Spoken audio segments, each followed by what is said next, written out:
Welcome. In this video, we're going to complete the fine-tuning aspects of your bow setup.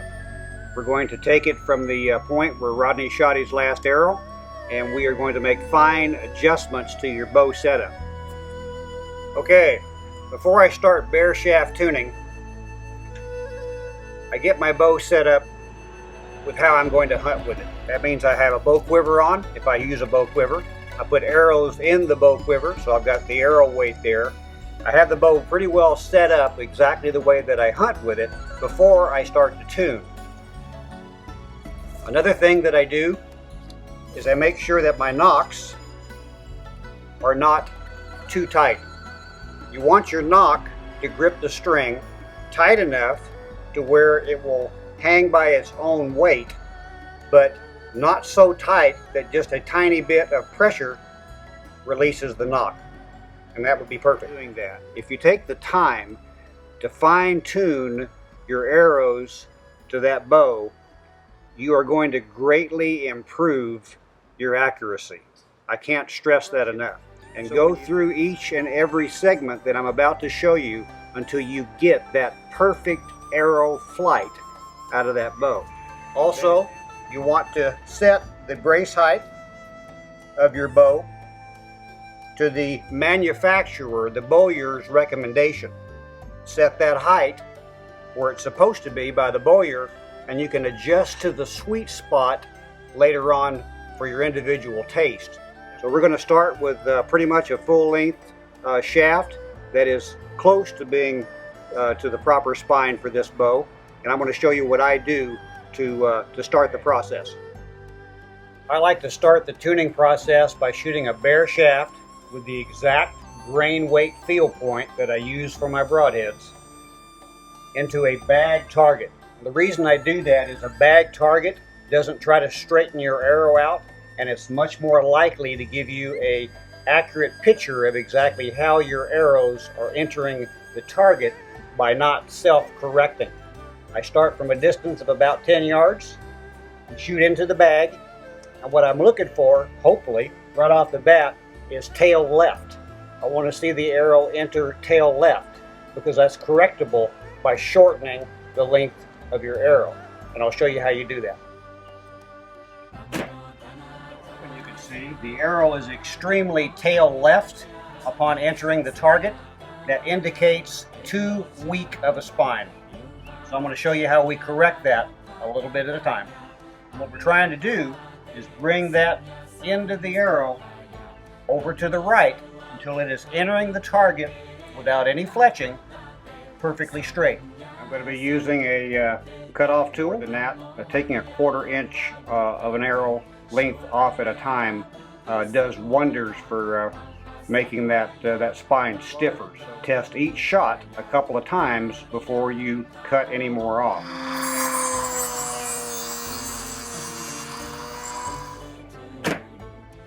Okay, my arrow is still tail left, not quite as much as it was before, but it's still tail left. I'm going to take a little more off the arrow, maybe about a 1/2 inch this time, but no more. As you can see, my arrow's still tail left, so we're going to continue to remove material off the end and shorten that shaft to stiffen that spine to bring that arrow end closer to center.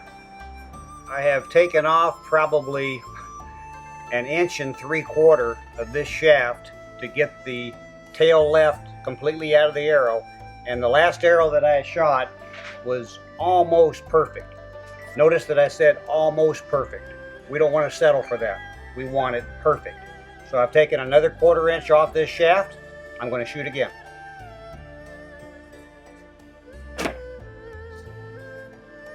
No tail left. So now we know that we've cut enough off and we have the correct spine of the arrow now. If you do start to get tail right, you can always decrease your spine or weaken your arrow by adding point weight. Now we'll get into the paper tuning aspect. Now I've taken that same bare shaft and I have fletched it, Got the exact same grain weight of fill point on here that I use for my broadhead, which in this case is 250 grains. And I also use all of the insert that Rodney mentioned in that first video for increased forward of center. We both believe in a lot of FOC. Makes a big difference. So now we're going to shoot our fletched, cut properly shaft through paper. And I'll show you how we do that. Paper will not lie. It won't trick your eyes. Sometimes when you try to do this by yourself, your eyes will play tricks on you and you're thinking you're shooting a perfect arrow when in fact you may not be shooting exactly perfect. So front is nothing more than some stakes pushed out apart with some thin brown paper placed in the middle and pulled fairly taut, so I can shoot through the paper and into the bag target safely. I try to shoot pretty close to the same angle, high and low, that I'm shooting, and that helps me read the paper just that much better. So this is the way that I start. Again, I shoot from just about 8 to 10 yards.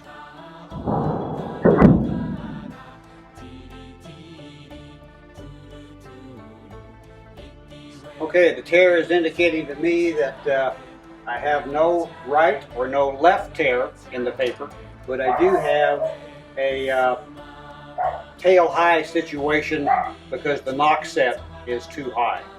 So I'm going to lower my knock set and shoot again.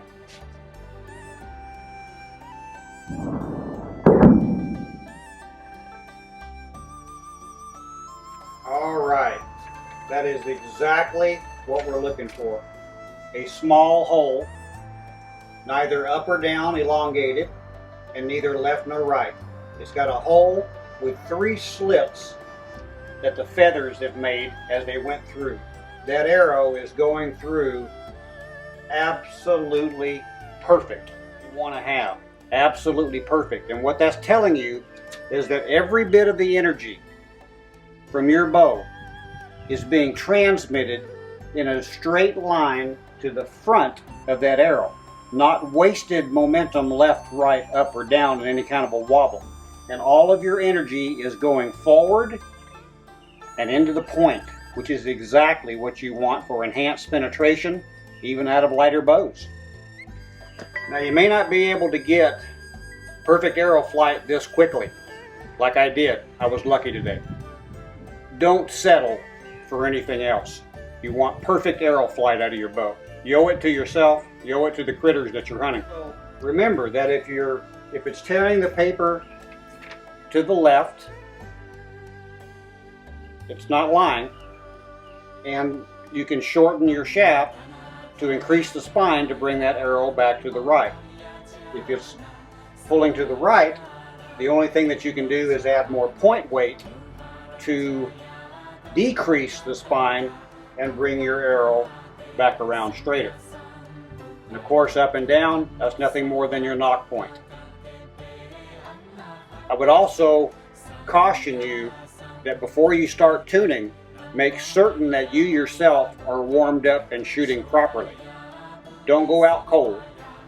Shoot a few arrows. Shoot until you feel comfortable that you're shooting well before you start tuning. Otherwise, you're kind of defeating your purpose because you're trying to tune maybe a bad release out of your arrow when your arrow is not the problem at all. Recently, I couldn't quite get knock high out of my arrow no matter how much I lowered my knocking point, and it was driving me nuts. And then I went ahead and I rotated my knock a little bit to see if I couldn't get a little more feather clearance from my bow.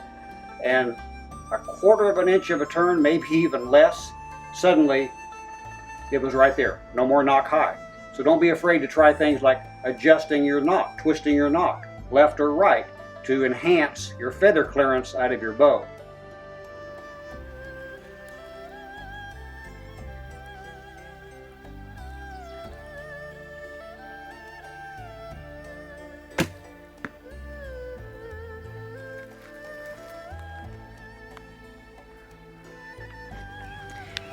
Our intention in making this tuning video was to basically simplify or take out the mystery in tuning your bow and arrow setup, and I hope we've done that for you.